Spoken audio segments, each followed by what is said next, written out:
Mucho gusto, soy la doctora Jacqueline Sánchez Monroy, especialista en ginecología y obstetricia, y estaremos abordando durante esta presentación una de las complicaciones más comunes que se presenta durante la gestación, que son las hemorragias que abarcan la segunda mitad del embarazo.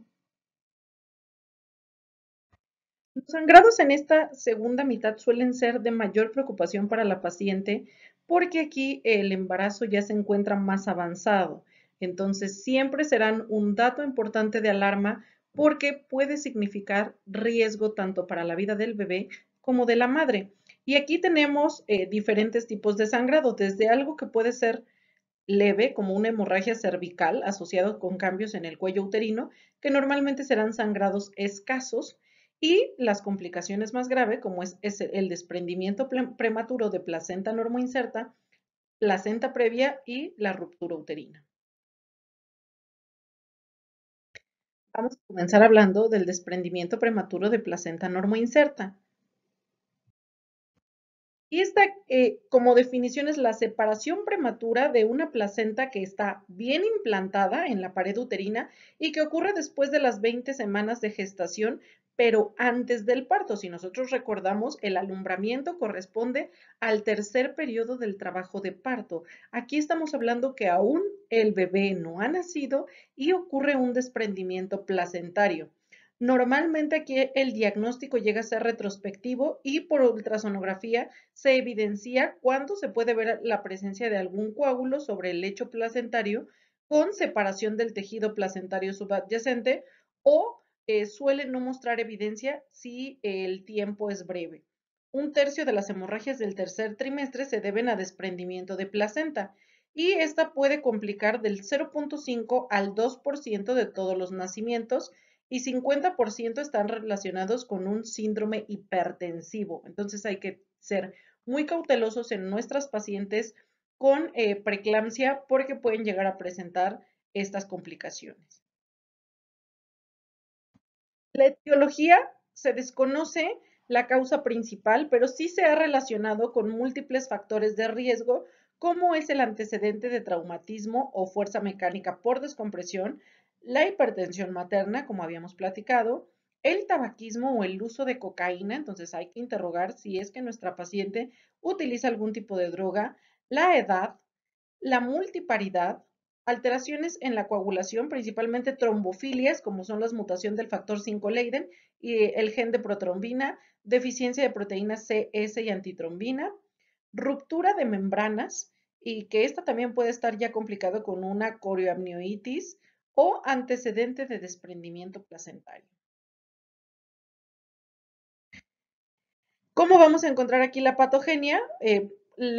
Puede ser la conclusión de un proceso vascular crónico patológico y entonces la hemorragia se acumula, va recorriendo la decidua, separando la placenta del tejido decidual y dando un desprendimiento parcial que puede evolucionar hacia una resolución espontánea o, si persiste esta hemorragia, condicionar el desprendimiento completo de la paciente. Y esta se va a dividir por grados. En la grado 1 vamos a encontrar un sangrado transvaginal escaso. Podemos tener como dato clínico irritabilidad o actividad uterina normal, es decir, que el útero se palpe con hipertonía. La frecuencia cardíaca fetal aquí puede estar dentro de los límites normales y el estado hemodinámico materno también puede ser normal porque hasta este momento el sangrado no ha condicionado alteraciones hemodinámicas y en los laboratorios también no habrá datos de anemia o algún dato importante. Después tenemos el grado 2, aquí el sangrado transvaginal ya será moderado. Aquí encontraremos actividad uterina constante, dolorosa y persistente, contracciones que no ceden, ¿no? Es una hipertonía constante. Ya vamos a empezar a tener alteraciones en la frecuencia cardíaca fetal, como es disminución de la frecuencia o desaceleraciones tardías. La madre ya puede tener hipotensión ortostática, taquicardia y hasta aquí todavía la TA está normal. Entonces ya nos está presentando datos de choque hipovolémico y aquí vamos a encontrar en los laboratorios la reducción del fibrinógeno materno. Y el grado 3 ya es un sangrado transvaginal que puede ir desde leve hasta grave. El útero está doloroso, tetánico, normalmente hay muerte fetal, la madre ya está con alteraciones en el estado hemodinámico, no hay un choque hipovolémico, y en los laboratorios vamos a encontrar trombocitopenia y anormalidades en el perfil de la coagulación. ¿Cuáles son los signos y síntomas que vamos a encontrar? La hemorragia uterina, ¿no? Que va a ser de los principales datos. Actividad uterina tetánica, ¿no? Las contracciones que no ceden, el dolor intenso en el útero, ¿no? Alguna bibliografía lo marca como la percepción de un útero leñoso, ¿no? Por la consistencia y datos de sufrimiento fetal o incluso la muerte del feto. En imagenología nos puede apoyar. Recordemos que esta es una urgencia y no siempre tenemos la posibilidad de contar con un equipo de ultrasonografía cercano o alguien capacitado para hacer este estudio. Lo más importante es que hagamos caso a los datos clínicos, pero también nos puede orientar. El 50% de las pacientes va a mostrar evidencia de hemorragia. Si ustedes pueden visualizar en la imagen que está del lado izquierdo de la pantalla, se ve la placenta señalada con una flecha y en la parte inferior se visualiza cómo ya está completamente desprendida del útero, ¿no? Porque ahí se observa esa zona ya anecoica que corresponde a sangre. Y también podemos encontrar hemorragia retroplacentaria mayor a 60 mililitros y esta se va a asociar con una tasa de mortalidad alta de hasta el 50%. ¿Cuál es el tratamiento? Primero, evaluar el estado hemodinámico de la madre y estabilizarla. Recuerden que siempre la prioridad será la madre, no se puede meter a quirófano si el estado hemodinámico no lo permite. Colocar un catéter intravenoso de gran calibre e iniciar transfusión o infusión de cristaloides e incluso de hemoderivados si es necesario. Hay que vigilar tensión arterial y frecuencia cardíaca, aunque la paciente puede tener datos clínicos normales. Monitorear la frecuencia cardíaca fetal de manera continua y también vigilar que la paciente tenga uresis mayor a 30 mililitros por hora. Y pues valorar aquí la interrupción del embarazo acorde a el grado de desprendimiento. Un grado 1 con una edad gestacional mayor a 37 semanas, es decir, un embarazo de término, lo más recomendable será la interrupción del embarazo por vía vaginal o abdominal. Aunque aquí la parte vaginal, la verdad es que yo lo consideraría mucho por el riesgo que con las contracciones uterinas del trabajo de parto se presente un desprendimiento mayor. Y la verdad es que ante una sospecha de desprendimiento prematuro de placenta normoinserta, mi recomendación sería que la vía de interrupción sea abdominal. Cuando es menor de 37 semanas, entonces se puede valorar un tratamiento conservador vigilando que el desprendimiento no progrese. Aquí estamos hablando de un desprendimiento que incluso se puede autolimitar y dar prioridad para el uso de inductores de madurez pulmonar. La paciente tendrá que permanecer en vigilancia hospitalaria, estar monitoreando signos vitales, frecuencia cardíaca fetal y ante el menor dato de sufrimiento fetal, pues valorar la interrupción. Y en el grado 2 y 3, cualquier edad gestacional, esto se considera una urgencia y es prioritaria la interrupción del embarazo por vía abdominal. Ahora vamos a hablar de otra de las complicaciones, que es la placenta previa. Y que hablamos con placenta previa es la implantación de la placenta donde el tejido se localiza adyacente o sobre el orificio cervical interno, que este puede estar cubierto de manera parcial o total. Es la causa principal de hemorragia del tercer trimestre. Entonces, siempre que nos llegue una paciente de la cual desconozcamos el control prenatal y que nos llegue con sangrado en la segunda mitad del embarazo, hay que pensar como primera opción en una placenta previa. Esta va a complicar 4 de cada 1000 embarazos de más de 22 semanas de gestación. La clasificación, de acuerdo a la ubicación de la placenta, la vamos a dividir como placenta marginal, que es aquella que está próxima al orificio cervical interno, pero que no lo toca. La placenta previa parcial, cuando ocluye parte del orificio, pero no lo cubre por completo, y la placenta previa total o completa, cuando la placenta genera una oclusión total del orificio cervical interno. Se recomienda emplear el término de inserción baja de placenta cuando se tenga evidencia ultrasonográfica de que el borde inferior de la placenta se encuentre a menos de 20 milímetros del orificio cervical interno sin llegar a cubrirlo. Entonces aquí agregaríamos una más: inserción baja de placenta cuando está a menos de 20 milímetros, marginal cuando está cercana al borde, parcial cuando ocluye, pues aunque valga la redundancia, ¿no? Parcialmente el orificio, y total cuando ocluye por completo el orificio cervical interno. ¿Cuáles son los factores de riesgo para presentar placenta previa? La multiparidad en un 0.2%, edad de la madre, estamos hablando de edades maternas de riesgo, principalmente mayores de 35 años, antecedente de cesárea previa o tener ya cirugías uterinas previas que nos puede incrementar hasta el 10%, gestación múltiple, tabaquismo, antecedentes de legrados uterinos instrumentados y antecedente de placenta previa. Este es bien importante. La paciente que ya ha tenido placenta previa en embarazos anteriores, aquí va a estar altamente relacionado con acretismo placentario. Y esta puede ir desde el 10 hasta el 35%. Entonces, es bien importante que en pacientes que tengan placenta previa y antecedentes de cirugías previas, ¿no? Cesáreas principalmente, descartemos acretismo.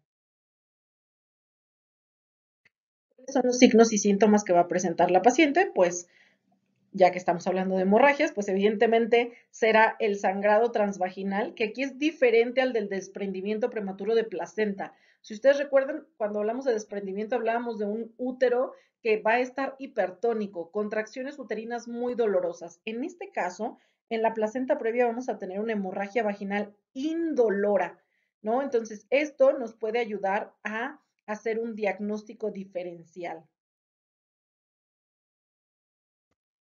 En la imagenología, pues es fundamental. Y si nosotros llevamos un control prenatal adecuado y si la paciente cuenta con al menos un ultrasonido por trimestre, podemos anticiparnos y saber que la paciente ya tenga el diagnóstico de placenta previa para que cuando llegue con sangrado no estemos pensando en otras posibilidades. Claro que puede combinarse con otras patologías, pero siempre que ya tengamos la sospecha. Entonces, aquí la ecografía del 5 al 15% tienen placenta previa ya a las 17 semanas, y todas las pacientes con placenta previa antes de las 24 semanas se tiene que realizar nuevamente una ecografía entre la semana 28 a la 32 para ya saber la localización definitiva. Y no es que la placenta migre del lugar, pero sí en pacientes que tengamos sospecha de placenta previa hay que corroborarlo porque el crecimiento uterino puede llegar a desplazar ligeramente la placenta y que entonces ya no ocluya el orificio cervical interno. Tenemos algunas imágenes donde observamos cómo la placenta cubre, ¿no? Y está en la imagen de arriba, en la primera, en la que está marcada con A, cómo está cubriendo completamente, lo mismo que en la B, ¿no? Y en el caso de la imagen C y D, ¿no? Está muy cercana al orificio cervical, ¿no? Entonces, aquí lo que nos va a permitir hacer el diagnóstico será el ultrasonido endovaginal, para que podamos saber exactamente a cuántos milímetros del OSI está localizado el borde placentario.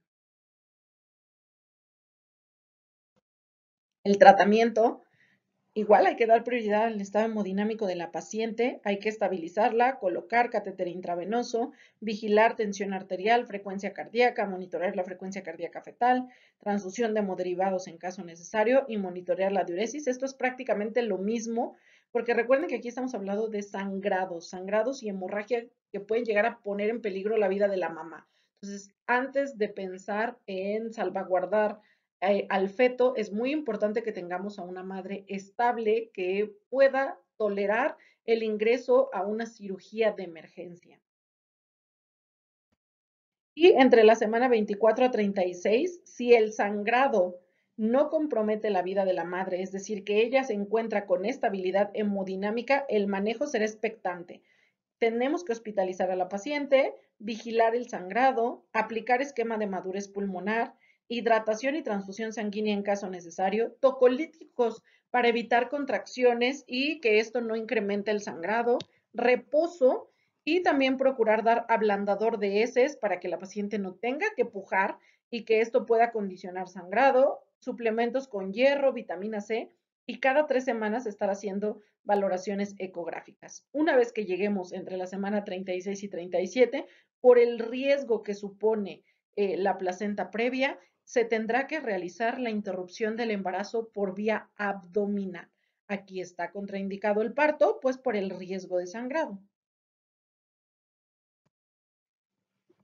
Cuando el sangrado es excesivo, sin importar la edad gestacional, y él compromete el estado hemodinámico de la paciente, entonces lo más recomendado será la interrupción por vía abdominal. Y el tipo de incisión dependerá de la localización de la placenta y si ésta se acompaña o no de acretismo placentario.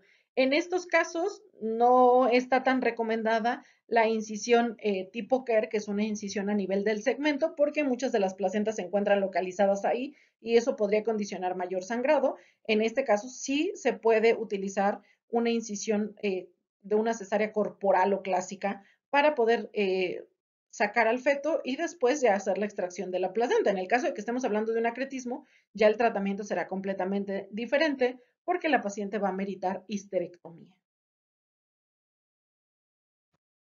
Antes de continuemos con ruptura uterina, sí quiero ser muy puntual en un dato y es que ante cualquier paciente que llegue con sangrado transvaginal, es muy importante que en la exploración física omitamos el tacto vaginal hasta que no estemos seguros de la localización placentaria. Porque si la paciente llega a tener cierta dilatación, yo hago tacto vaginal y la paciente tiene placenta previa, puedo incrementar la hemorragia. Entonces, la exploración física debe realizarse con especuloscopía para que yo pueda visualizar las condiciones del cérvix e incluso en algunos casos cuando hay dilatación, ver si ya es visible el lecho placentario, ¿no? El colchón placentario. Entonces, tengan mucha precaución. Vuelvo a repetirles, toda paciente con hemorragia de la segunda mitad del embarazo, no hagan tacto vaginal a menos que estén seguros de la localización placentaria. Si desconocen las condiciones de la paciente, si no llevaron ustedes el control prenatal, si no cuentan con ultrasonidos donde se corrobore la inserción placentaria, no hagan tacto vaginal. Lo que se tiene que hacer es una especuloscopía. Y finalmente vamos a hablar de la última complicación de los sangrados de la segunda mitad, que es la ruptura uterina. Y esta es, la rotura uterina es una solución de continuidad en la pared uterina que se genera en el útero grávido. Aquí vamos a excluir a las perforaciones o algún tipo de maniobra que sea realizada durante algún procedimiento quirúrgico como es el legrado o una histeroscopía. Entonces, incluso se puede llegar a romper un útero sano, aunque es más común que la rotura uterina ocurra sobre una cicatriz previa. En quienes tendrían factor de riesgo pacientes con cirugías uterinas. Hablamos de cesárea, miomectomías, etcétera. La clasificación puede ser una rotura completa y aquí vamos a tener un desgarro hemorrágico de la pared uterina de bordes anfractuosos, es decir, que no tienen bordes lisos y de disección variable. El tamaño de la rotura puede ser muy variable. La solución incluye el peritoneo, el miometrio y las membranas ovulares e incluso cuando se hace una cesárea de emergencia puede ser que ya encontremos el feto en la cavidad abdominal. Puede asociarse también por la localización a roturas vesicales y que pueden dañar el trígono y el uréter terminal. Se acompaña de hemorragia materna y graves complicaciones para la madre y para el bebé. La rotura incompleta casi siempre se trata de una rotura segmentaria que conserva el peritoneo visceral. Y esto puede salvar la vida del bebé porque evita que éste salga a la cavidad abdominal. Las membranas aquí pueden estar íntegras o rotas y no suele asociarse a hemorragia materna o complicaciones neonatales porque el feto permanece en la cavidad uterina gracias a esta integridad del peritoneo visceral. En países de tercer mundo se produce la mayor incidencia, aunque es difícil cuantificar el riesgo, pero en algunas áreas se cree que la incidencia supera el 3% de los partos. Esta alta tasa está relacionada principalmente con la multiparidad, los trabajos de parto prolongados y la falta de acceso que pueden tener a servicios sanitarios. Y en países subdesarrollados es una incidencia mucho menor que va del 0.02 al 0.08% de todos los nacimientos. La rotura uterina sin cicatriz previa, es decir, en un útero sano, es muy rara.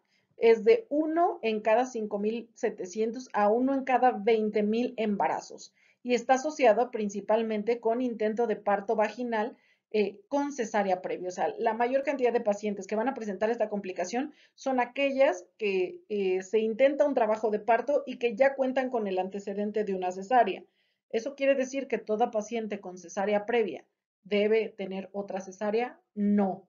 Sí se puede permitir el parto vaginal. Obviamente la paciente tiene que estar informada del riesgo de rotura uterina y tenemos que vigilar a la paciente y cuando decidimos dar una prueba de trabajo de parto, saber que contamos con los recursos necesarios, tanto humanos como el equipo e instalaciones para poder realizar una cesárea de emergencia en caso de que esto ocurra.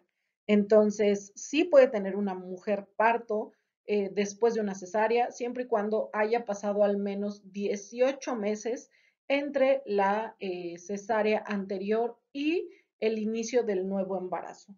Cuando hablamos de periodos intergenésicos cortos, la verdad lo más recomendable es que se la resolución del siguiente embarazo sea vía abdominal.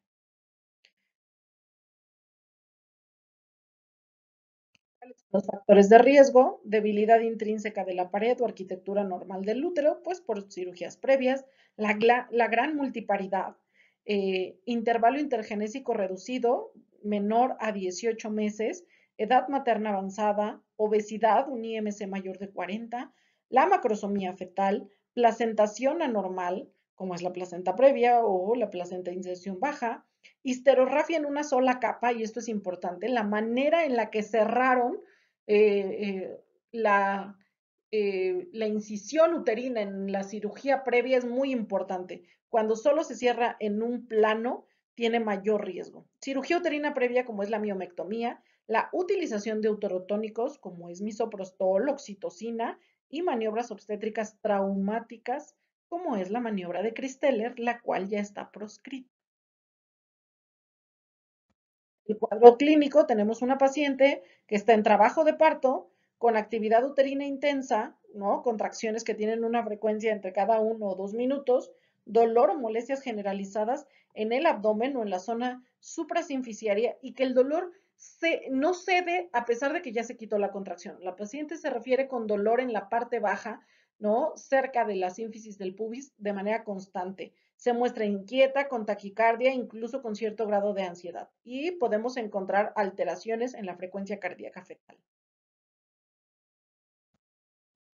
El cuadro clínico, dolor abdominal, ascenso de la presentación.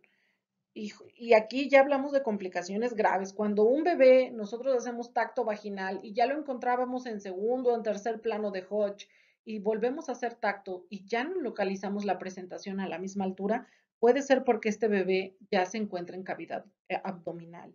Y esto incluso puede ser que ya tengamos un bebé muerto. Entonces hay que tener muchísima precaución. También la palpación de partes fetales en el abdomen con facilidad, porque ya no está el útero protegiéndolo. Disminución evidente o cese de la actividad. Entonces, una paciente que estaba con muchas contracciones, con dolor constante y que de repente ya no tiene dolor, hay que pensar en una rotura uterina. Hemorragia vaginal, trastornos hemodinámicos, y alteraciones hipovolémicas. También podemos encontrar hematuria en caso de que la rotura haya lesionado vejiga.